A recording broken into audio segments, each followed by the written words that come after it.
Hello बच्चों, आज solution का 6th लेक्चर मैं शायद शुरू करूंगा। जहाँ तक मुझे याद है 5th लेक्चर तक मैंने लोड कर दिया था और जल्दी से मैं लास्ट लेक्चर का ब्रीफ कर रहा हूँ। देखो बच्चों, एक बात मैं और बताना चाह रहा था जो मैं बार बार भूल जा रहा था कि जिनको सॉल्यूशन का first lecture, second lecture, third lecture अगर नहीं मिला है या नहीं है ना प्लेटफॉर्म पे मिला है, तो बेसिकली उससे पहले मैंने दूसरे चैनल पे उसको मैंने लोड कर दिया था। अगर आप जो बच्चे साथ में पीरियोडिक टेबल 10th वाले हैं या एंट्रेंस वाले हैं, तो उनको है ना आप यूट्यूब पे जा करके chemistry lecture by doctor SQ रजा करके आप करेंगे तो आपको वो चैनल अलग से आपको मिलेगा, तो उसमें आप देख लेंगे। क्योंकि उस दौरान FMQ का प्लेटफॉर्म पे मैं ट्रांसफर नहीं कर पाया था क्योंकि मुझे आइडिया नहीं था। अब इस बात को ध्यान रखिएगा, जिसका फर्स्ट सॉल्यूशन का फर्स्ट लेक्चर, सेकंड लेक्चर और थर्ड ए और थर्ड बी, ठीक है बच्चों, वो देख लें। और पीरियोडिक टेबल का फर्स्ट लेक्चर वो जो लोड नहीं हुआ है वो आप वहाँ डॉक्टर SQ रजा करके केमिस्ट्री लेक्चर, तो उसमें सर्च करेंगे तो मिल जाएगा। ठीक है बच्चों, आगे बढ़ते हैं हम लोग। मैंने लास्ट लेक्चर में आपको बताया था कि बेसिकली जो रॉड्स लॉ हमने डिस्कस किया था, और रॉड्स लॉ में मैंने दो तरह के सॉल्यूशन को डिस्कस किया था। पहला सॉल्यूशन कौन था बच्चों? ऐसा सॉल्यूशन जिसमें सॉल्वेंट और सॉल्यूट दोनों के दोनों वॉलेटाइल हो, यानी पानी प्लस अल्कोहल। तो ऐसे सिचुएशन में रॉड्स लॉ ने क्या फरमाया था कि ऐसे सॉल्यूशन का जो टोटल वेपर प्रेशर होगा वो दोनों कंपोनेंट के पार्शियल प्रेशर के सम के बराबर होगा, और जो पार्शियल प्रेशर होगा मेरे बच्चों वो उस कंपोनेंट के एब्सोल्यूट वेपर प्रेशर और उस कंपोनेंट का उस सॉल्यूशन में जो मोल फ्रैक्शन होगा उसके प्रोडक्ट के बराबर होगा। ठीक है बच्चों, इसका मतलब हमारे पास जो PA आया था, PA यानी vapour pressure due to solvent, वो P0A XA आया था, और जो PB आया था वो P0B XB आया था। और उसी बिहाफ पे हमारे पास फॉर्मूला आ गया था P total equal to P0A XA plus P0B XB। ठीक है बच्चों, उसके बाद उस पर मैंने कुछ सवाल भी बनवाए थे और मैंने कहा था आप लोग सवाल बनाइएगा, और एक सवाल भी मैंने लास्ट में दिया था जेई का, वो मैं भी आपको बता देता हूँ कैसे बनता है। जिसने ट्राई किया होगा बन गया होगा तो ठीक, नहीं बना होगा तो मैं आपको इसका क्लू दे देता हूँ, सॉल्व आप लोग खुद कर लेंगे। दूसरा केस कौन सा था बच्चों? ऐसा सॉल्यूशन जिसमें सॉल्वेंट तो वॉलेटाइल हो, उड़ने वाला हो, और सॉल्यूट क्या हो मेरे बच्चों? Non volatile. जैसे पानी में हम चीनी मिला दें तो पानी और चीनी के सॉल्यूशन को आप जब गर्म करते हैं तो पानी तो उड़ता है, चीनी तो नहीं उड़ता। आप देखेंगे जब पूरा इवापोरेशन हो जाएगा तो चीनी वापस हमको उसी क्रिस्टल के फॉर्म में मिल जाएगा। तो ऐसे केस के लिए रॉड्स ने क्या कहा था कि P0A minus PA upon P0A is equal to XB, यानी relative lowering of vapour pressure is directly proportional to the mole fraction of solute. जहां पर P0A क्या था? Absolute vapour pressure of solvent था। PA क्या था? Vapour pressure due to solution था। और उसको जब हम एब्सोल्यूट वेपर प्रेशर से डिवाइड कर देते हैं तो उसको कहते हैं रिलेटिव लोअरिंग वेपर प्रेशर में कॉम्परेटिव कितना कमी आया, और वो तो आएगा, आपको याद होगा। मैंने आपसे कहा था ये उसूल याद रखेंगे कि जितना ज्यादा पानी में जितना ज्यादा चीनी डालते जाएंगे क्या होगा बच्चों? पानी का सरफेस एरिया, सॉल्वेंट का सरफेस एरिया उतना कम होता जाएगा, जिसकी वजह से क्या होगा? रेट ऑफ वेपराइजेशन कम होगा, तो वेपर प्रेशर क्या हो जाएगा बच्चों? कम हो जाएगा। इससे पता ये चला कि जो वेपर प्रेशर में जो लोअरिंग हो रहा है वो चीनी के अमाउंट पर डिपेंड करता है, और उसी को एब्सोल्यूट वेपर प्रेशर से डिवाइड कर देंगे तो इसी को कहते हैं रिलेटिव लोअरिंग। चलिए आगे बढ़ते हैं। मैंने लास्ट क्लास में एक क्वेश्चन आप लोग को दिया था और मैंने कहा था उसमें A और B, A सॉल्वेंट होगा, B सॉल्यूट होगा, और जहां तक मुझे याद है Na का शायद 1 मोल था और Nb का 3 मोल था। तो उस वक्त वेपर प्रेशर जो है 550 था शायद, ठीक है। और फिर क्या हुआ? Na 1 ही रह गया, है ना बच्चों, और फिर कह रहा था कि Nb अगर 1 और बढ़ जाए मोल तो इसका मतलब 4 हो जाएगा, तो उसका पेपर प्रेशर 560 हो जाएगा। ठीक है, तो फिर बोलता है आपको क्या निकालने के लिए, P नॉट ए निकालने को कहता है, यानी सॉल्वेंट की वजह से एब्सोल्यूट पेपर प्रेशर निकालिए। और क्या बोलता है बच्चों, P नॉट बी ये निकालने को कहता है। तो मैंने कहा था कि ये सॉल्व करके लाना था, तो आप क्या करेंगे, इसमें दो इक्वेशन बनेगा। पहले वाले केस में P टोटल बराबर क्या होगा मेरे बच्चों, बोलो, P naught A X A plus P naught B X B, यही ना होगा। तो अगर हम इस डाटा को इस पे अप्लाई करेंगे तो ये कितना हो जाएगा बच्चों, 550 टोटल प्रेशर दिया हुआ है, P नॉट है आपने पता करना है, और x से कितना हो जाएगा मेरे बच्चों, x से Na कितना मोल है बच्चों, 1 मोल, और Na प्लस Nb कितना, 1 प्लस 3, है ना। उसी तरह से P नॉट बी बोलो, और ये क्या हो जाएगा, 3/1 प्लस 3 हो जाएगा। ठीक है जी, ये होगा इक्वेशन 1। उसी तरह से अगर हम सेकंड बार जब मोल बढ़ा रहे हैं तो मेरे बच्चों फिर अगेन वही फॉर्मूला लगा दो, P total equal to P naught A X और P naught B X B, है ना बच्चों। और फिर उसमें भी उसी तरह से होगा, लेकिन फर्क क्या होगा, P टोटल यहाँ कितना ले लेंगे बच्चों, 560 ले लेंगे, और P नॉट ए कितना हो जाएगा बच्चों, ये तो पता ही करना है हमने। और x से कितना हो जाएगा, तो बोलो 1 तो 1 ही रह गया था, क्योंकि इसमें तो कोई चेंज नहीं आया था, तो ये 1 प्लस कितना हो जाएगा, 4 हो जाएगा, है ना। और फिर क्या हो जाएगा बच्चों, P नॉट बी और एक्स बी का ले लेंगे, बोलो 4/1 प्लस 4 हो जाएगा। दो इक्वेशन हुआ, दोनों इक्वेशन से हम क्या करेंगे, सॉल्व करके P नॉट ए और P नॉट बी का वैल्यू पता कर सकते हैं। इसका जहां तक मुझे आंसर याद है, एक शायद 400 आएगा और एक 600 आएगा। ठीक है बच्चों, समझ गए। चलिए अब हम लोग इससे आगे बढ़ेंगे, और मेरे बच्चों हमेशा याद रखिएगा कि जो रॉल्स लॉ पे जो सवाल आता है वो दो तरह से सवाल आता है। एक तो रॉल्स लॉ पे बोर्ड एग्जाम में थ्योरेटिकल सवाल आता है, discuss the Rawls law, 3 number का सवाल आ जाएगा, 3 मार्क्स का, तो उसको मैं आपको फर्स्ट केस सेकंड केस को डिस्कस करना पड़ेगा। दूसरा जो सवाल आता है वो एनसीईआरटी पर जितना भी बेस्ड क्वेश्चन दिया हुआ है एनसीईआरटी का, उसको सॉल्व करेंगे तो वो क्वेश्चन आएगा। और कंपटीशन में कैसे आता है, मैंने एक सवाल का एग्जांपल दे दिया। आप पिछले, है ना, 10 साल का क्वेश्चन बैंक उठा करके जेई का, जो जेई के लिए जाना चाहते हैं, जो नीट के लिए जाना चाहते हैं, और मेरी राय तो ये है कि नीट वाले भी जेई वाला बनाए, जेई वाले भी नीट वाला बनाए, इससे क्या होगा कि वैरायटीज ऑफ क्वेश्चन आपके बढ़ जाएंगे। ठीक है बच्चों, अब हम लोग आगे बढ़ते हैं। ठीक है बच्चों, अब हम लोग आज से शुरू करेंगे नया टॉपिक, आइडियल सॉल्यूशन। क्या शुरू करेंगे बच्चों, आइडियल सॉल्यूशन। ठीक है बच्चों, आइडियल सॉल्यूशन क्या होता है। देखो बच्चों, आइडियल टर्म तो हम लोग आम जिंदगी में भी इस्तेमाल करते हैं। जैसे हम कहें कि कोई आदमी आइडियल है, जैसे मैं कहूं कि भाई जो है अरशद साहब जो है वो आइडियल है, या अयान साहब आइडियल है, तो इसका क्या मतलब होगा। आम जिंदगी में अगर कहेंगे कि कोई आइडियल है, इसका मतलब ये होगा कि वो बहुत अच्छा बच्चा है, पढ़ाई करता है ना, मम्मी पापा की बात मानता है, जो है ना कहा जाता है वो पूरा कर लेता है, दोस्तों में बहुत अच्छा है ना, फ्रेंडशिप है, और बहुत मुस्कुरा के बात करता है, उसको बोलते हैं आइडियल। इसको कहते हैं लायक आदमी बोलते हैं, अपनी भाषा में बोलेंगे लायक। और एक होता है नालायक, ठीक है, इसका मतलब नॉन आइडियल है। तो अब यहाँ पर जब हम किसी के बारे में बोलते हैं लायक है, तो इसका मतलब अपने फैमिली के रेस्पेक्ट में, फ्रेंड के रेस्पेक्ट में डिफाइन होता है। लेकिन यहाँ सोल्यूशन के लिए बोल रहे हैं, तो इसका मतलब ये सोल्यूशन लायक और नालायक कैसे हो सकता है। तो इसको समझने के लिए आपको वापस रॉल्स लॉ पे जाना पड़ेगा। आपको याद होगा रॉल्स ने 2 लॉ दिए हैं, ठीक है।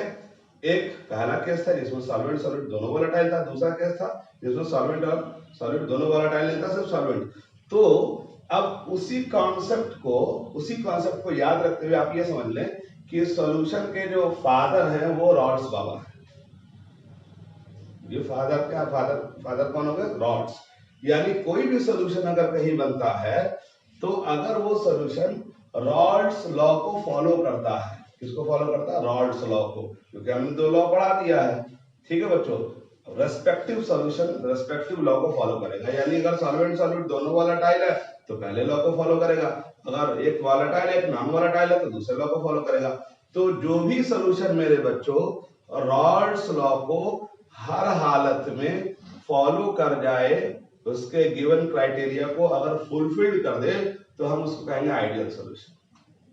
ठीक है, तो हम क्या कहेंगे बच्चों, those solution which follow Rod's law, which follow Rod's law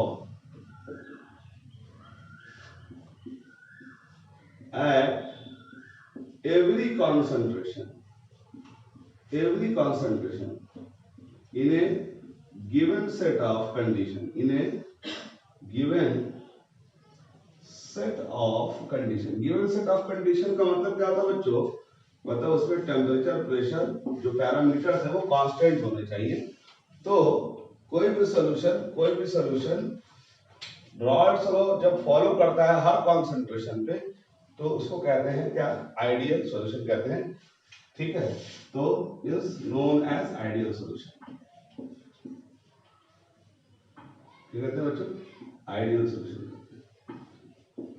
ठीक है, अब आपको मालूम है कि आम जिंदगी में आइडियल होने का क्या मतलब होता है, यानी आपसे सब खुश रहे, आप सबकी बात माने, आप जो है पढ़ाई भी मन से करें। तो अब यहाँ पर जो है रॉड्स को फॉलो कर रहा है, तो रॉड्स को फॉलो करने का क्या मतलब होता है, तो हम देखेंगे कि रॉड्स ने कुछ कंडीशन बताया है, कंडीशन ऑफ आइडियलिटी। पहला number 1, PA should be equal to P0x से होना चाहिए, जो हमने पढ़ा था। PA किसके बराबर होना चाहिए था, P0x से। उसी तरह से दूसरा क्या, PB should be equal to P0Px भी होना चाहिए। अगर सॉल्यूशन बन गया है तो ये सब पूरा होना चाहिए। ठीक, उसी तरह से यहाँ पर एक बात एक्स्ट्रा है, वो क्या है, डेल्टा H मिक्सिंग क्या होना चाहिए, 0 होना चाहिए।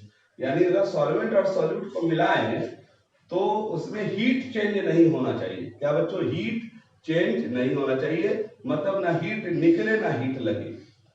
ठीक, और चौथा कंडीशन क्या है मेरे बच्चों, delta V mixing equal to 0 होना चाहिए। क्या होना चाहिए, डेल्टा V मिक्सिंग क्या होना चाहिए, 0। मतलब अगर 10 ml पानी मिला दें और 10 ml अल्कोहल मिला दें तो इसका मतलब 20 ml होना चाहिए। ऐसा नहीं कि 20 ml आपने 10 ml ये मिलाया, 10 ml वो मिलाया तो 21 ml हो जाए। बोले सर ऐसा भी होता है, तो होता है, मैं बताऊंगा कब होता है। ठीक है, तो उस कंडीशन में ये 4 शर्त है, क्या मेरे बच्चों, 4 शर्त है, ये 4 रूल है रॉड्स बाबा का। और रॉड्स अगर इस 4 शर्त को जो भी सॉल्यूशन फॉलो कर जाता है उसको कहते हैं मेरे बच्चों आइडियल सॉल्यूशन। ठीक है, अब मैं आपको बता दूं कि ये चारों शर्त कोई भी सॉल्यूशन हर हालत में फॉलो नहीं करता है, हर हालत में फॉलो नहीं करता है। अब बोलेंगे सर जब फॉलो नहीं करता है तो फिर जरूरत क्या है इसकी, बात को जरा समझो, मैं जो बोलना चाह रहा हूँ ध्यान से सुनो। मैंने क्या कहा कि कोई सॉल्यूशन आइडियल कब कहलाएगा, जब रॉल्स बाबा की बात मानता हो। रॉल्स ने 4 कंडीशन लगा रखे हैं कि अगर कोई भी सॉल्यूशन इस चारों शर्त को फुलफिल कर दे तो आइडियल हो जाएगा। मतलब PA should be equal to P0x है, PB should be equal to P0Px भी, delta H mixing should be equal to 0 and delta V mixing should be equal to 0। ये 4 शर्त अगर कोई पूरा कर देता है वो आइडियल सॉल्यूशन कहलाता है। और ये 4 शर्त कोई भी सॉल्यूशन फॉलो नहीं करता है। तो फिर आप हमसे पूछेंगे सर ऐसी बात जो आप बोल रहे हैं जो फॉलो ही नहीं करता तो हम इसको याद क्यों रखेंगे, तो मैं इसके पीछे रीजन बताता हूं, समझ लो। जैसे इंडिया का जो कॉन्स्टिट्यूशन है उसमें क्या होता है, रूल लिखा हुआ है, चोरी नहीं करना है, डकैती नहीं करना है, किसी का गर्दन नहीं उड़ाना है, प्यार मोहब्बत से रहना है, सबके एक दूसरे का धर्म का ख्याल रखना है। लेकिन अगर आप दुनिया में झांक करके देखेंगे अपने सराउंडिंग्स में तो पता चलता है कि भाई है ना, चोरी भी हो रही है, डकैती भी हो रही है, मर्डर भी हो रहा है। तो अब उसमें क्या होगा कि अगर मान लो कि 4 आदमी हैं, एक ने 25 पैसा चुराया, यानी 25 पैसा चुरा लिया, एक ने 50 पैसा चुरा लिया, एक ने क्या किया, बैंक डकैती कर ली, ठीक। और जो है फायका ने जो है बैंक डकैती भी की और सामने वाले को उड़ा भी दिया, मर्डर भी कर दिया। अब बताओ, ये चारों है, एक 25 पैसा चुराया, एक 1 रुपया चुराया है, ठीक है। अरशद साहब ने जो है बैंक डकैती खाली करी, और एक जो है फायका ने क्या किया, बैंक डकैती भी किया, सामने वाले को मार दिया। अब बताओ, चारों क्या है, आइडियल है कि नहीं है? नहीं है, चारों चोर है, और चारों चोर के साथ मर्डरर भी है। अगर पुलिस पकड़ेगी इनको और कोर्ट में जज के सामने पहुंचाएगी, तो जो 25 पैसे वाला होगा उसको तो है ना डांट डूट करके, है ऐसे नहीं किया करो, है उसको छोड़ दिया जाएगा। मतलब वो आइडियलिटी, चोरी करना तो नॉन आइडियल है, तो आइडियलिटी से थोड़ा सा डेविएट हुआ वो, तो उसको छोड़ देगी, बोले तो भाई डांट डूट करके छोड़ देगी, भाई ऐसा नहीं करते, गंदी बात। अब किसी ने 1 रुपया चुराया तो उसको थोड़ा ज्यादा डांटा जाएगा, है ऐसा क्यों करते हो, इसका मतलब वो आइडियलिटी से थोड़ा ज्यादा डाइवर्ट किया। और एक ने मर्डर, एक ने जो है बैंक डकैती करी, जरा बात को समझ लो, फिर एग्जाम्पल अपने आप सारी बातें समझ में आ जाएगी। तो जो है पुलिस जो है इसको ले जाएगी, तो इसको जो है पता चलेगा कि इसने बैंक डकैती करी, तो इसको जो है इसका जो क्या बोलते हैं कि जो वकील होगा, है इनके सपोर्ट में भी एक वकील होगा, एक गवर्नमेंट का वकील होगा। तो इनके सपोर्ट वाला जो वकील बोलेगा कि हुजूर वाला योर ऑनर, इन्होंने बैंक डकैती तो करी है, लेकिन ये खानदानी बैंक डकैती वाले नहीं है, दादा परदादा सब शरीफ थे, ये तो लॉकडाउन हो गया, खाने पीने का प्रॉब्लम आ गया, तो बच्चे इनके भूखे मर रहे थे, हैं इसलिए इन्होंने बहुत है ना सब्र से बाहर जब चले गए तो उन्होंने ऐसा कर लिया। तो इसका मतलब 7 साल की सजा है ना। और इससे साबित ये हो रहा है कि साहब इन्होंने डिवीजन तो किया है, लेकिन ये खानदानी डिविडेंड नहीं है, तो इनको 7 साल की सजा में है ना थोड़ा है ना पैसा वैसा बरामद हो गया, तो कुछ साल की सजा 2-3 साल की दे देंगे। मतलब ये डिविएटेड तो किया, लेकिन क्लियर कट डिविएटेड में नहीं आते, थोड़ा सा डिविएटेड। अगर आपको समझो 25 पैसा 1 रुपया बैंक डकैती। अब इन्होंने क्या किया है, फाका दीदी ने क्या किया है, बैंक डकैती भी करी, सामने वाले को उड़ा भी दिया। अब क्या होगा, तो जुर्म के ऊपर जुर्म हो गया। तो जो वकील जो होगा, इनका वकील बोलेगा कि बैंक डकैती करी, ठीक, हमारा वकील जो है बैंक डकैती भी किया है, वो है, लेकिन जो मर्डर किया वो मर्डर करने नहीं गया था, वो मर्डर करने नहीं गई थी, वो तो है ना वो सामने जो है वो जो गनमैन था उससे हाथापाई हुई और खींचातानी में क्या हुआ, ट्रिगर चल गया, इसलिए लग गया गोली। तो हुजूर वाला इनको फांसी की सजा मत दीजिए, हाँ आप जो है इनको जो है 5 साल की 7 साल की 8 साल की सजा दे सकते हैं, मतलब जान बचाने के लिए। लेकिन इनका जो अपोजिट वाला वकील होगा वो कहेगा मां कसम जवानर, ये खानदानी है ना मर्डरर है, जो दादा ने 4 मर्डर किया था, परदादा ने 6 किया था। अगर वो साबित कर दे कि नहीं इसका काम ही यही है, तो फिर क्या होगा कि इसको जो हैंड ट्रिम टू डेथ की सजा मिल जाएगी। इसका तो आइडियलिटी, ध्यान से आइडियलिटी क्या है, आइडियलिटी क्या है, ये आइडियलिटी चोरी नहीं करना, लेकिन जो सजा मिलेगी वो डेविएशन के हिसाब से सजा मिलती है। अब यही कॉन्सेप्ट यहां पर लगाना है।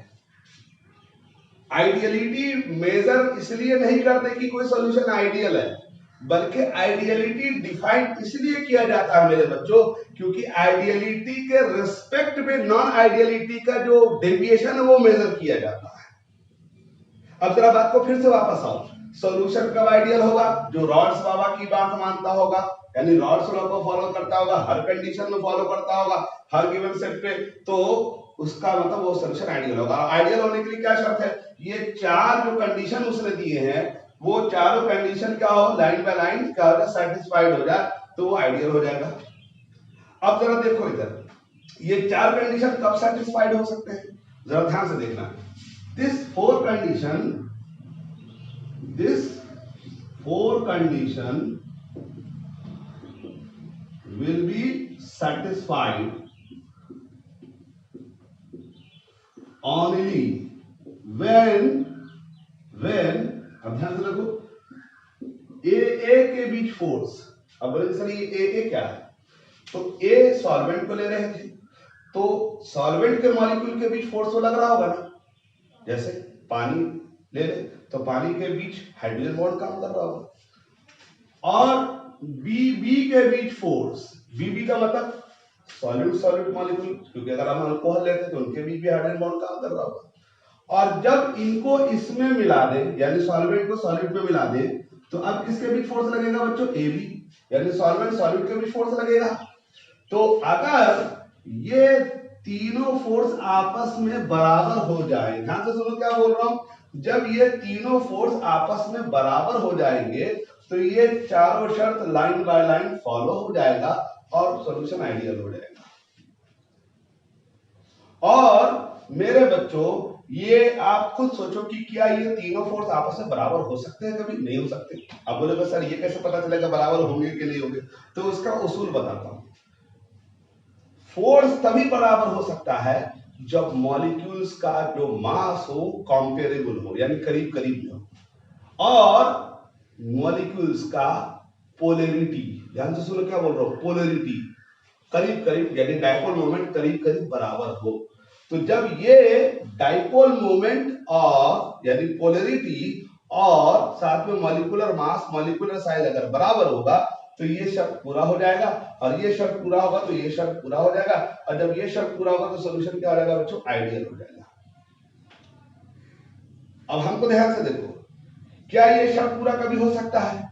नहीं हो सकता, क्योंकि ये शर्त लाइन बाय लाइन पूरा करने के लिए क्या होना चाहिए? मॉलिक्यूलर साइज करीब करीब बराबर होना चाहिए, मॉलिक्यूलर मास बराबर होना चाहिए और पोलैरिटी बराबर होना चाहिए, तभी ना फोर्स ऑफ अट्रैक्शन काम करेगा। जैसे अभी हम एग्जांपल आपको लेते हैं, जैसे H2O में आपस में हाइड्रोजन बॉन्ड काम करता है, बोलो बच्चों हाँ या ना? और अगर हम मिथाइल अल्कोहल लें तो मेरे बच्चों इसमें भी तो हाइड्रोजन बॉन्ड काम कर रहा है, बोलो। अब बताओ क्या इसके हाइड्रोजन बॉन्ड में और इसके हाइड्रोजन बॉन्ड में स्ट्रेंथ बराबर होगा? सोच के देखो, नहीं हो सकता। पूछोगे सर क्यों? क्योंकि यहां पर जो हाइड्रोजन बॉन्ड है और यहाँ के हाइड्रोजन बॉन्ड में स्ट्रेंथ में इसीलिए फर्क है क्योंकि देखो यहाँ बल्कि ग्रुप है, मिथाइल ग्रुप है, और मिथाइल ग्रुप क्या करता है मेरे बच्चों? इलेक्ट्रॉन देता है, ट्रांसफर करता है, प्लस आई इफेक्ट करता है। तो hydrogen bond plus I effect से, इंडक्टिव इफेक्ट से कमजोर हो जाता है। अब क्यों होता है ये तो हम लोग ऑर्गेनिक में डिस्कस कर लेंगे।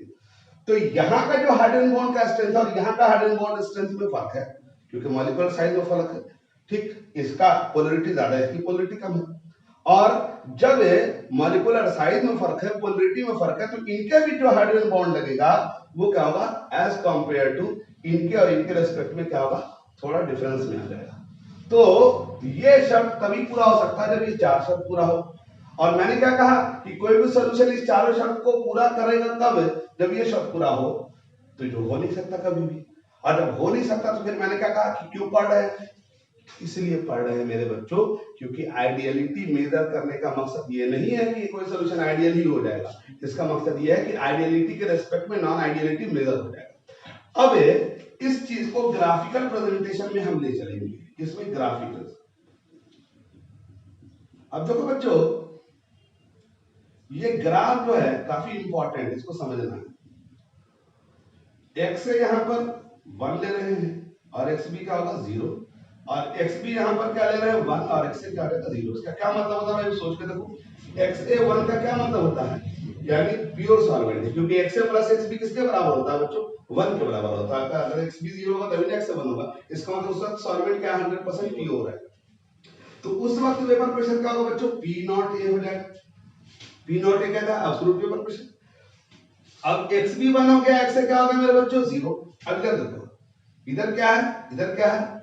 सॉल्वेंट 0 है, सॉल्यूट 1 है, तो उस वक्त वेपर प्रेशर क्या होगा? पी नॉट पी होगा। अब ये vapour pressure versus mole fraction के बीच ग्राफ खींच रहे हैं। ठीक है बच्चों, जरा बात को समझना। किसके बीच ग्राफ खींच रहे हैं? वेपर प्रेशर वर्सेस मोल के बीच ग्राफ खींच रहे हैं। अब इस ग्राफ को फिर से समझ लो, x से 1 है यानी 100% प्योर सॉल्वेंट, तो उस वक्त वेपर प्रेशर P नॉट होगा और x भी 0 होगा, और x भी क्या है मेरे बच्चों? 1 है, और x से क्या है बच्चों? 0। इसका मतलब 100% प्योर सॉल्यूट है। तो डेफिनेटली सॉल्यूट और सॉल्वेंट में वेपर प्रेशर सेम तो नहीं हो सकता, अलग अलग होगा, क्योंकि प्योर फॉर्म का हर सॉल्वेंट का अपना अपना वेपर प्रेशर एब्सोल्यूट अलग अलग होता है। लेकिन ये जो है लाइन जो है ये P टोटल का लाइन है। किसका लाइन है बच्चों? P total. P टोटल किसके बराबर होता है? बोलो, PA प्लस PB के बराबर होता है। अब वो ये कह रहा है कि कोई भी सॉल्यूशन किसी भी प्रोपोर्शन में मिला, किसी भी प्रोपोर्शन में मिला मतलब कि अगर इस कंडीशन पे यहां पर ले लो तो इसका मतलब उसका जो वेपर प्रेशर होगा इस पॉइंट पे आना चाहिए, और ये पॉइंट क्या है, पी टोटल। पी टोटल किसके बराबर होती है, पीए प्लस पीबी के बराबर होती है। अगर इस पॉइंट पे मिला है, इस पॉइंट पे, इस पॉइंट में मिलाने का मतलब 50% पी है 50%। अगर इस पॉइंट पे मिला है तो इस यहां पर आना चाहिए, यानी किसी भी प्रोपोर्शन में मिला है तो ये आइडियलिटी का लाइन, ये लक्ष्मण रेखा, क्या है मेरे बच्चों, लक्ष्मण रेखा, वो आइडियल कहलाएगा। वो सॉल्यूशन हमेशा आइडियली एक्ट करेगा जब इस लाइन पे सॉल्यूशन को फॉलो करेंगे। ये पीपी हो जाएगा बच्चों, और ये क्या हो जाएगा, पीए हो जाएगा। ठीक है बच्चों, अब हमको देखो, तो इसका मतलब वो ये फरमा रहे हैं रॉड्स बाबा कि किसी भी प्रोपोर्शन में सॉल्वेंट और सॉल्यूट को मिलाएंगे तो रॉड्स लॉ को वो फॉलो करेगा, और रॉड्स लॉ को फॉलो करने का मतलब पी टोटल पीए प्लस पीबी के सम के बराबर होगा। और जब ये शर्त पूरा हो जाएगा तो वो सॉल्यूशन इस ग्राफ को फॉलो करेगा। फिर से समझ लो, कोई भी सॉल्यूशन आइडियल तब होगा जब वो किसी भी प्रोपोर्शन में मिला दे तो वो आइडियलिटी को फॉलो करे, यानी किसी भी प्रोपोर्शन में मिलाएंगे तो वेपर प्रेशर इस लाइन पे आना चाहिए, इस पॉइंट पे आना चाहिए, जिस प्रोपोर्शन।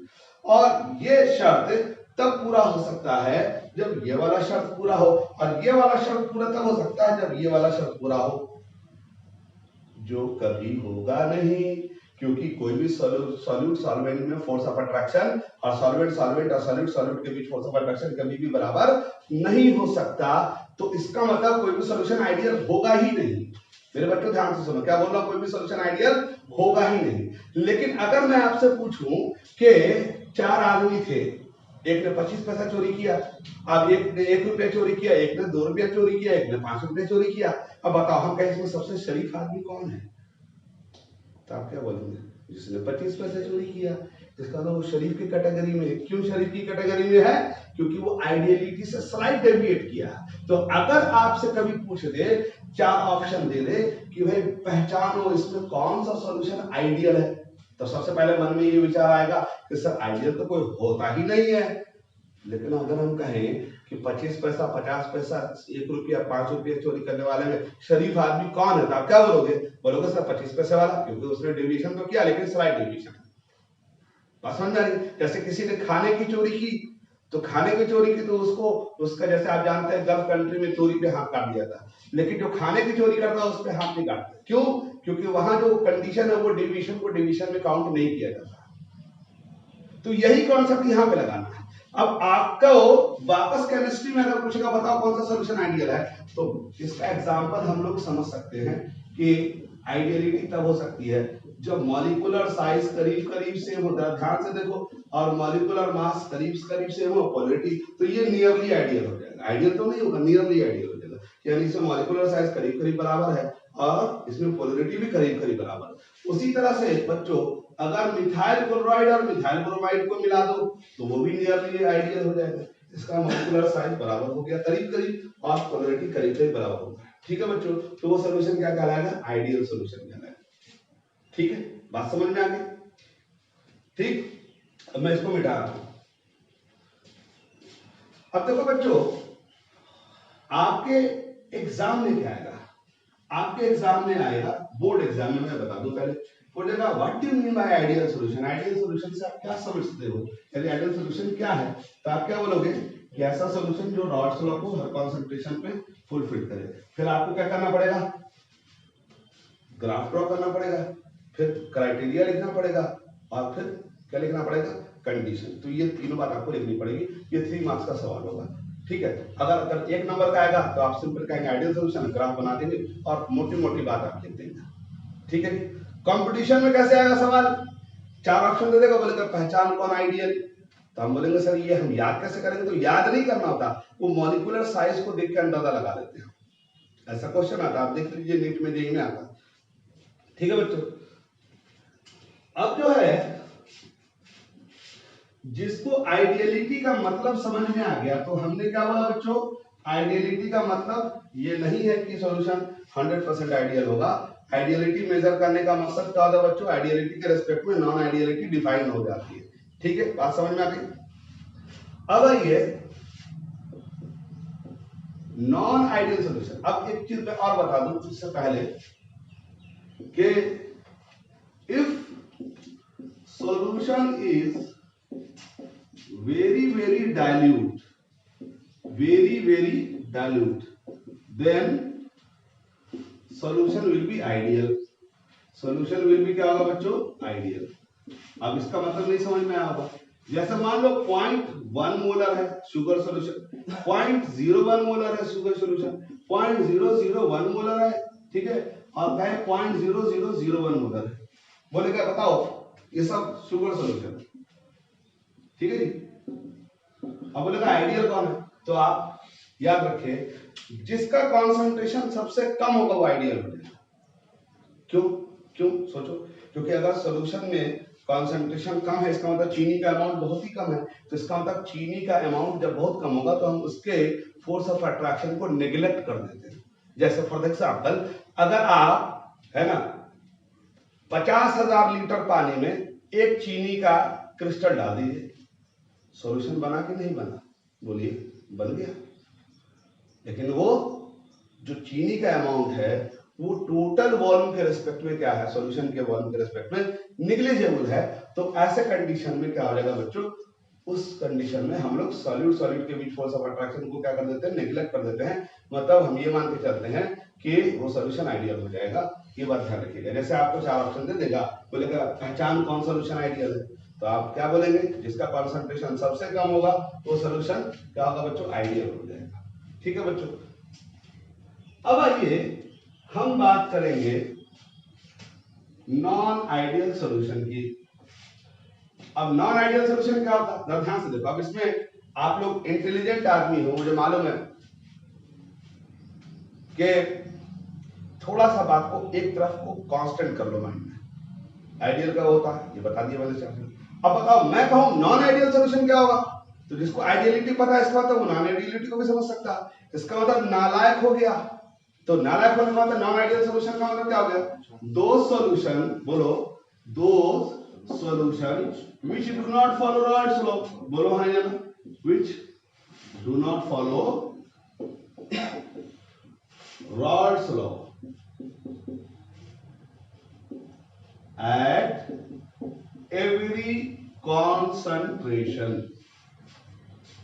ठीक है, इसको कहेंगे क्या कहेंगे बच्चों, नॉन आइडियल। इसका मतलब क्या होगा, P A not equal to P not A X हो जाएगा, बोलो हाँ या ना, क्योंकि इसने तो शर्त दिया था।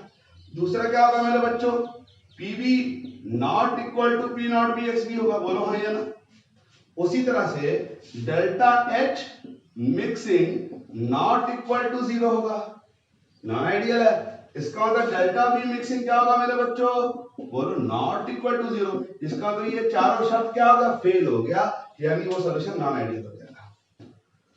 तो आपसे पूछेगा नॉन आइडियल कब होता है सॉल्यूशन, तो आप कहेंगे बताइए किस कंडीशन में नॉन आइडियल होता है, तो ये चारों शर्त में तो कोई शर्त फॉलो नहीं होती।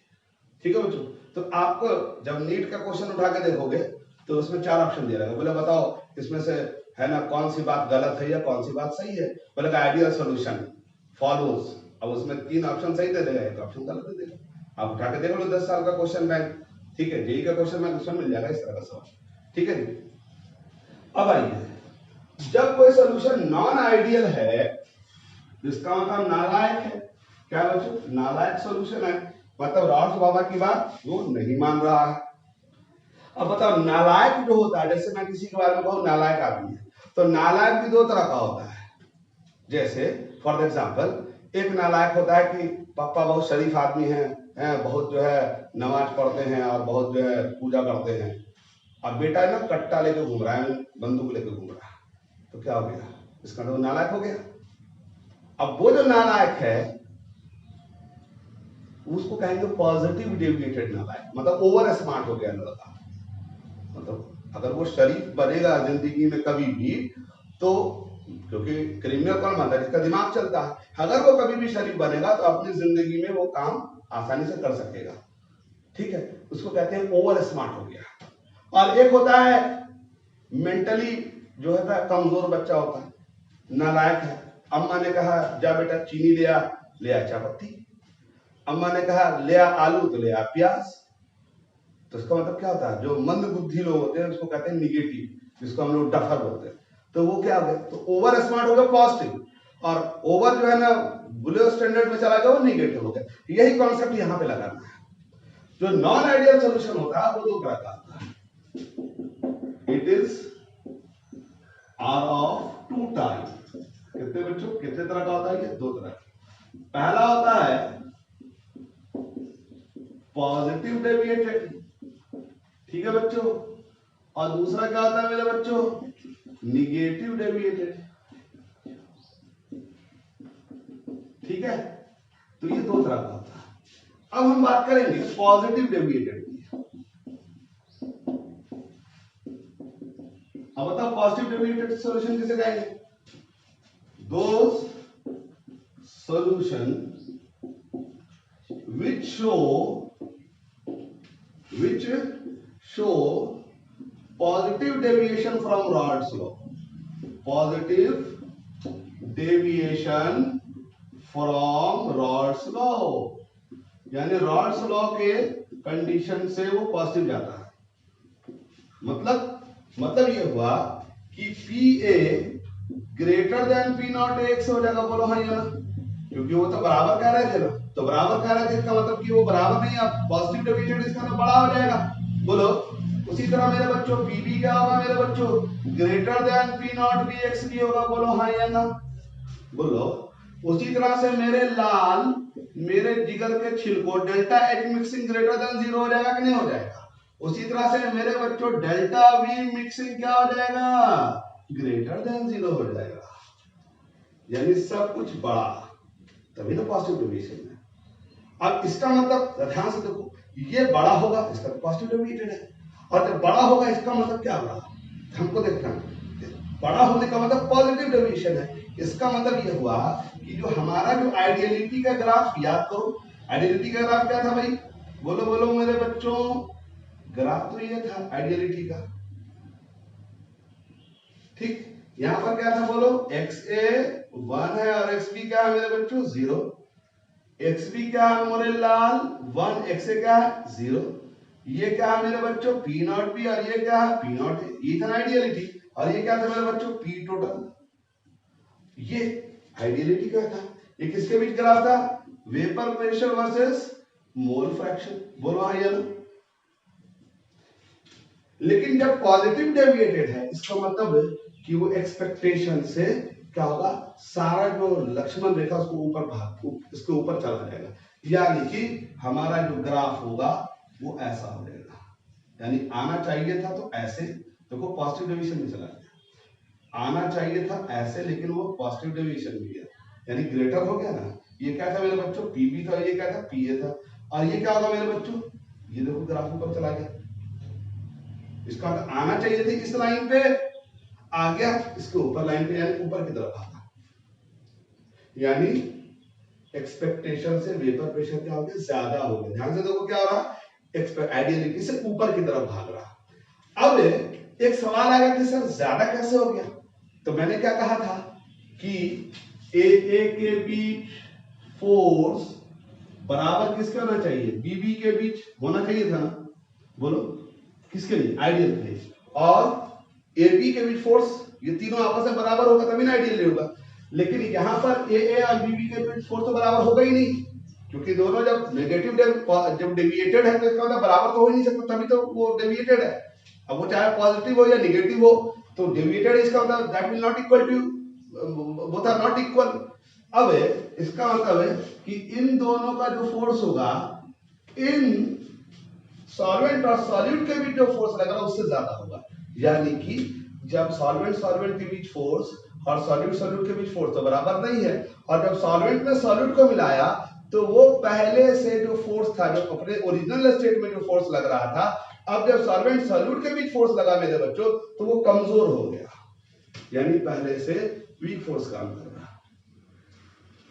अब जरा दिमाग लगाओ, जब सॉल्यूशन के अंदर सॉल्वेंट के बीच फोर्स कमजोर होगा, वीक होगा एज कंपेयर टू प्योर, तो थोड़ा सा भी हिट करोगे तो धाए से बॉन्ड टूट जाएगा, और जब धाए से बॉन्ड टूटेगा यानी जल्दी से बॉन्ड टूटेगा तो वेपराइजेशन ज्यादा होने लगेगा, तो वेपर क्या होगा, एक्सपेक्टेशन से ऊपर चला जाएगा कि नहीं जाएगा। इसका मतलब जो पी टोटल होगा क्या हो जाएगा मेरे बच्चों, वो एक्सपेक्टेशन से ऊपर की तरफ चला जाएगा। इसका मतलब सॉल्वेंट और सॉलिड के बीच फोर्स क्या है, it means that is force between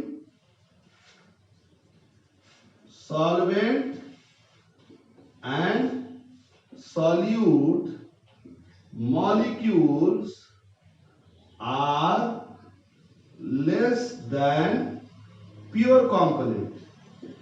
ठीक है बच्चों, क्या मतलब कि जो सॉल्वेंट सॉल्यूट जब ओरिजिनल स्टेट में था, प्योर स्टेट में था, तो उनके बीच आपस में फोर्स लग रहा था। अब जब सॉल्वेंट सॉल्यूट को मिला दिया तो उनमें जब सॉल्वेंट सॉल्यूट के बीच जो फोर्स लग रहा है वो force as compare to pure state से कमजोर हो गया।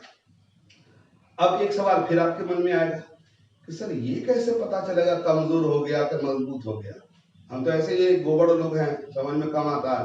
तो मैं आपको बताता हूं, आपने पढ़ा होगा कि पोलर सॉल्वेंट पोलर सॉल्यूट को डिसॉल्व करता है और non polar solvent non polar solute को डिसॉल्व करता है। यानी like dissolve like, polar polar को डिसॉल्व करेगा, नॉन पोलर नॉन पोलर को डिसॉल्व करेगा। सिमिलर नेचर में दोस्ती हो जाती है। लेकिन अगर डिसिमिलर नेचर हो तो क्या होगा, एक पोलर सॉल्वेंट है, सॉल्यूट नॉन पोलर है, तो ऑब्वियसली दोनों का नेचर उल्टा है तो अट्रैक्शन ना के बराबर होगा।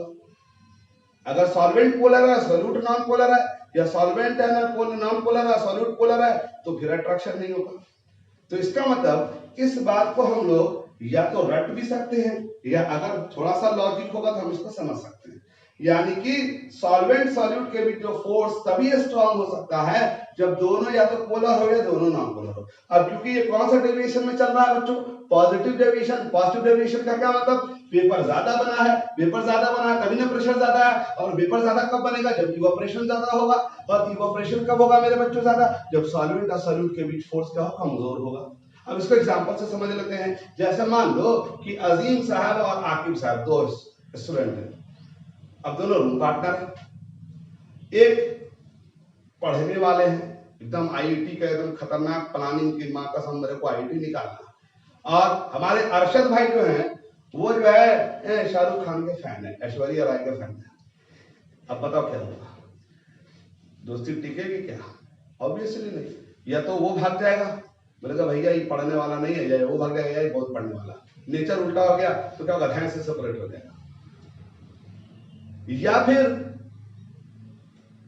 दोनों के दोनों पढ़ने वाले हों तो बहुत अच्छी यारी जमेगी, दोस्ती बहुत खतरनाक होगी है, ये दोस्ती हम नहीं तोड़ेंगे, जया और वीरू वाली दोस्ती रहेगी। लेकिन या तो दोनों ना पढ़ने वाले हो तब अच्छी दोस्ती होगी, दोनों है ना कैटरीना कैफ के फैन, दोनों आलिया भट्ट के फैन, मान तो इसका तो दोस्ती क्या हो गई, दोस्ती होगी प्रबल होगी, मजबूत होगी।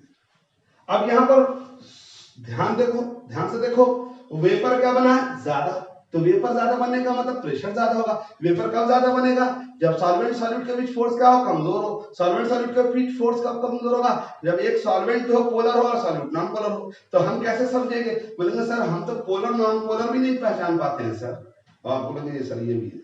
तो फिर आपको याद होगा केमिकल बॉन्डिंग में, केमिकल बॉन्डिंग में जब आपने पढ़ा था तो आपने डाइपोल मोमेंट निकालना सीखा था, और डाइपोल मोमेंट जब निकालते थे तो मैं एक एग्जांपल आपको जस्ट रिवाइज के लिए बता रहा हूं। जैसे मैंने आपसे कहा था कि पहचानो BF3 पोलर है कि नॉन पोलर है। अब मुझे थोड़ा सा रिकॉल करा रहा हूं, ध्यान से सुनो, ये मुद्दा यहाँ पे डिस्कस नहीं करना, ये बात मैं इसलिए बता रहा हूं क्योंकि मेरे लाल या तो बात को लॉजिकली समझोगे तो हमेशा के लिए याद हो जाएगा, और अगर इलॉजिकली समझोगे तो रटोगे। एग्जाम्पल एनसीईआरटी में 4-5 एग्जाम्पल दिया हुआ, तो आप रटेंगे तो भूल जाएंगे, लेकिन बोर्ड में तो फिर भी रट करके अल्लाह अल्लाह खैर सल्ला करके आप चले जाएंगे। लेकिन जब नीट में जाएंगे, जब जेई में जाएंगे, 4 ऑप्शन दे देगा, बोलेगा बताओ कौन पॉजिटिव डिविएटेड है या कौन निगेटिव डिविएटेड है, तो फिर हम क्या करेंगे, इसको एग्जाम्पल तो बहुत सारे हो सकते हैं, तो फिर हम लॉजिक से देखेंगे। तो पहले मैं एक क्वेश्चन आपके सामने रख रहा हूं, उसको सॉल्व करके दिखाता हूं। जैसे बोलेगा BF3 पोलर है कि नॉन पोलर है, तो हम कैसे सोचेंगे पोलर है कि नॉन पोलर है। तो मैंने आपको टेक्निक बताया था, जब भी किसी मॉलिक्यूल के बारे में कह दे पोलर है कि नॉन पोलर है तो पहले उसका स्ट्रक्चर ड्रॉ करो। अब बोलो सर स्ट्रक्चर कैसे ड्रॉ करते हैं, तो फिर यहाँ पर हाइब्रिडाइजेशन का कॉन्सेप्ट लाना पड़ेगा। बोले सर वो भी खराब है, तो खराब है तो मैं बता देता हूँ जल्दी से।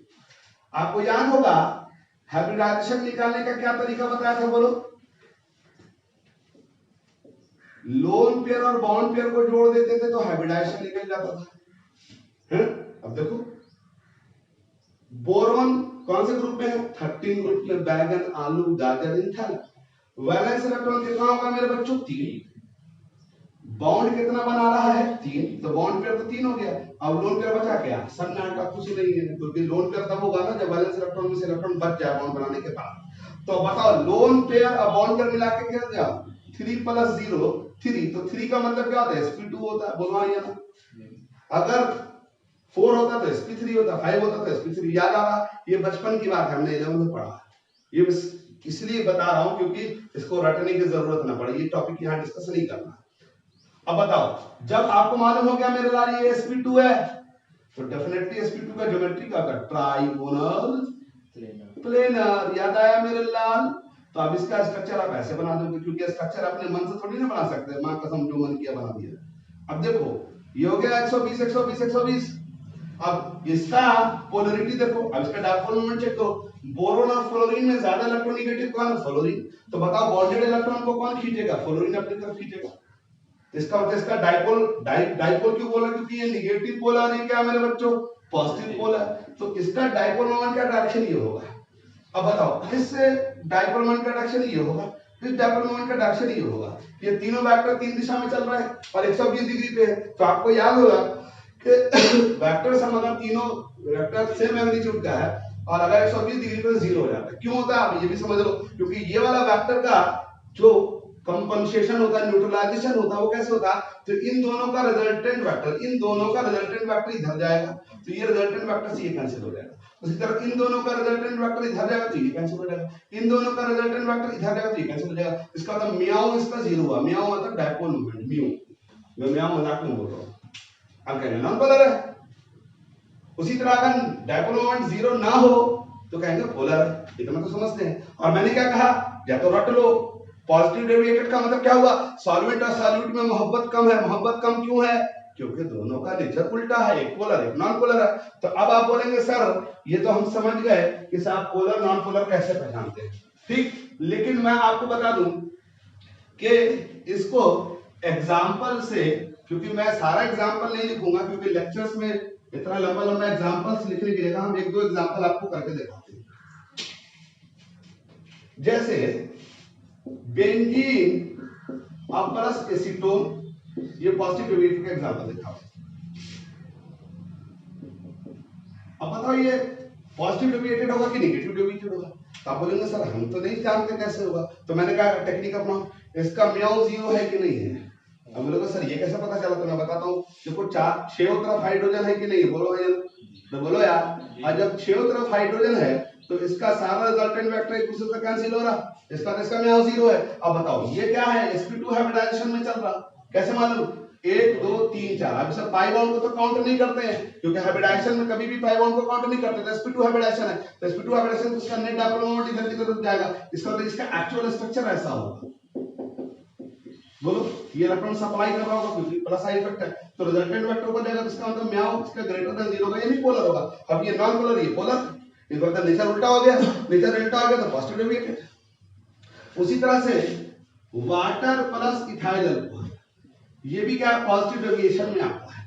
अब मैं हर बात पे रिसर्च नहीं कराऊंगा, आप सारे मॉलिक्यूल को देखो। और सबसे अच्छा तरीका मेरे बच्चों, जब आप पॉजिटिव या नेगेटिव डेविएटेड का एग्जांपल याद रखते हो तो एनसीईआरटी में जो जो एग्जांपल दिया हुआ मेरे बच्चों उसको नोट कर लेना है। और लॉजिक कैसे लगाना है मैंने आपको टेक्निक सिखा दिया।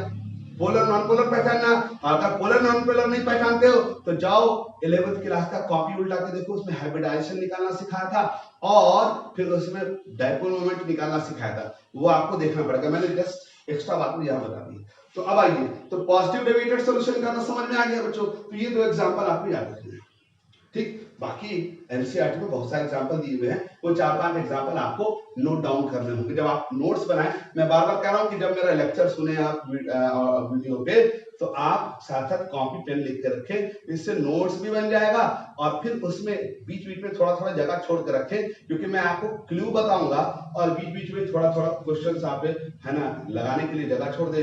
और साथ साथ जो है एग्जाम्पल्स के लिए 2-3 एग्जाम्पल मैंने दिया, 4-5 आप उसमें जोड़ देंगे, ठीक है बच्चों, इससे क्या होगा बच्चों, थोड़ा कॉन्फिडेंस आ जाएगा, क्योंकि जब आप सुनते हैं, देखते हैं और लिखते हैं, सुनते हैं, देखते हैं और लिखते हैं, तो क्या होता है, सारी कायनात जो है क्या होती है, फिर आपको शिद्दत से मिलाने में लग जाती है, यानी नॉलेज बढ़ाने में लग जाती है। ये शाहरुख खान का डायलॉग है, ठीक है, वो डायलॉग हमारी तरफ से गया।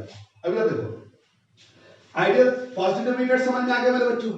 तो अब देखो आइडियल क्या था, समझ में आ गया, PA should be equal to P naught XA, PB is equal to P naught XB, delta X mix equal to 0, delta V mix equal to 0, हो गया आइडियल। ठीक, वो ग्राफ याद कर लिया। अब पॉजिटिव डेविएटेड में, जब पॉजिटिव डेविएटेड इसका था नॉट इक्वल टू 0, इसका ग्रेटर देन 0 होगा। अब बताओ कौन बच गया बच्चों, निगेटिव डेविएटेड। क्या है मेरे लाल, निगेटिव डेविएटेड। अब जरा ध्यान से देखो, निगेटिव डेविएटेड सॉल्यूशन क्या होता है, अब खुद सोचो, अब तो दिमाग आ गया होगा।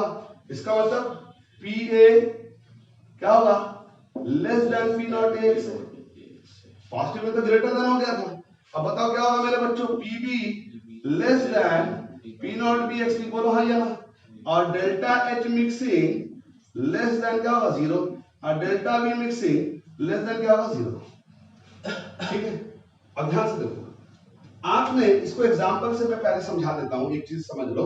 जैसे आप लैब में जाएंगे तो आपने देखा होगा कि अगर मान लो पानी में 2 ड्रॉप, मान लो 100 ml पानी ले लिया, उसमें 2 ड्रॉप आपने, है ना, 100 ml गिन के लिया और 2 ड्रॉप एसिड डाल दो या 2 ड्रॉप सल्फ्यूरिक एसिड डाल दो, तो तुम देखो वो सॉल्यूशन गर्म हो जाता है। नहीं, बताओ क्यों गर्म हो रहा होगा, इसका मतलब सॉल्वेंट सॉल्यूट के बीच जो फोर्स है वो स्ट्रांग है, क्योंकि अट्रैक्शन क्या है, इलेक्ट्रोस्टैटिक नेचर का, तो वो हीट बाहर निकाल रहा है। तो आप देखोगे उसका जो वॉल्यूम मेजर करोगे ना, तो पहले तो बीकर पूरा गर्म हो जाएगा या उसका जो है फ्लास्क गर्म हो जाएगा, और तुम देखोगे कि वॉल्यूम से थोड़ा ऊपर चला जाएगा, यानी थोड़ा एक्सपैंड कर जाएगा, थर्मल एक्सपेंशन की वजह से। ठीक है, और जब कूलिंग होगी तो देखोगे थोड़ा नीचे चला जाएगा, क्योंकि इवेपोरेशन भी हो जाता है।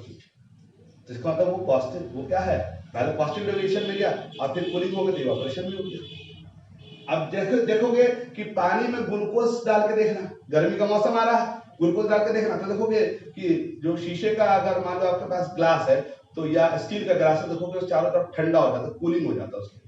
देखा आपने, वो चारों तरफ क्या होगा, कूलिंग इफेक्ट होने लगता है। तो इसका मतलब वो क्या है, वो जो है वो आइडियलिटी से दूर है, क्योंकि या तो डेल्टा एच मिक्सिंग 0 होना चाहिए, तो या तो पॉजिटिव डेविएटेड होगा यानी हीट निकालेगा या हीट लगेगा, यही तो बात होंगी। तो वो एग्जांपल आम जिंदगी में आपने देखा होगा। अब आओ यहां पर क्या PA नॉट इक्वल टू है, इसका मतलब बराबर नहीं है। अब जब बराबर नहीं है तो इसका मतलब क्या होगा बच्चों, इसका मतलब हमारा ग्राफ कैसा आएगा, सोच के देखो, बोलो मेरे बच्चों, बोलो मेरे लाल, x से क्या है, बोलो फिर से 1, xb क्या है मेरे बच्चों 0, xb क्या है यहाँ पर 1, x से क्या है मेरे बच्चों 0, ये क्या है P नॉट A, ये क्या है बच्चों P नॉट B। ग्राफ किसके बीच था, vapour pressure versus mole fraction. अब ये आइडियलिटी का लाइन था, अब ये कौन सा है, निगेटिव डेविएटेड है, तो हमारा सारा ग्राफ क्या रहेगा मेरे बच्चों, नीचे की तरफ भागेगा, बोलो हाँ या ना, बोलो।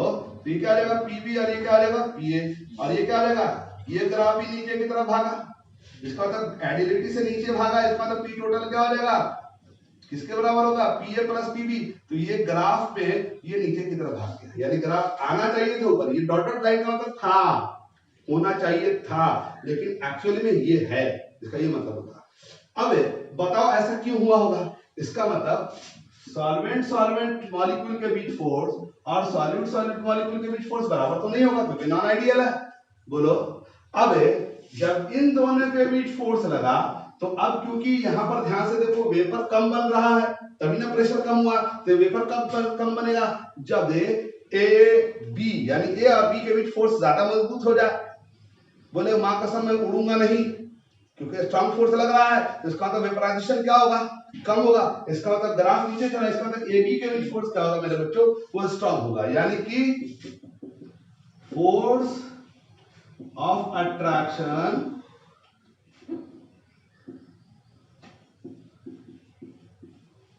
between solvent and solute molecule is greater than respective component, respective component. बोलो हाँ या ना, बात समझ में आ रही? अब खुद सोचो, फोर्स ऑफ अट्रैक्शन कब मजबूत होगा? जब पोलर सॉल्वेंट हो, बोलो, और पोलर सॉल्यूट हो, यानी दोनों का यार क्या है, दोस्ती जो है तगड़ी है, यानी सॉल्वेंट भी पोलर और सॉल्यूट भी पोलर, या नॉन पोलर सॉल्वेंट और नॉन पोलर सॉल्यूट।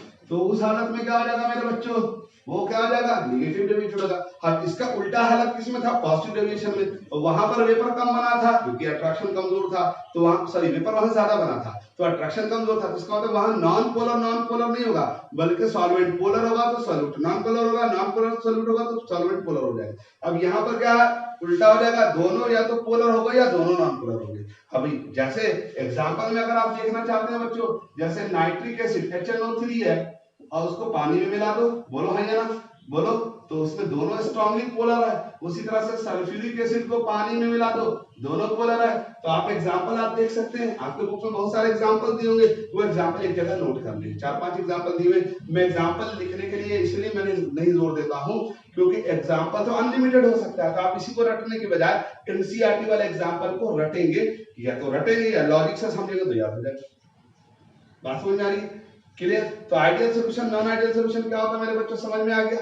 कोई प्रॉब्लम तो नहीं है? ठीक है, क्लियर? अब जो है हम लोग शुरू करेंगे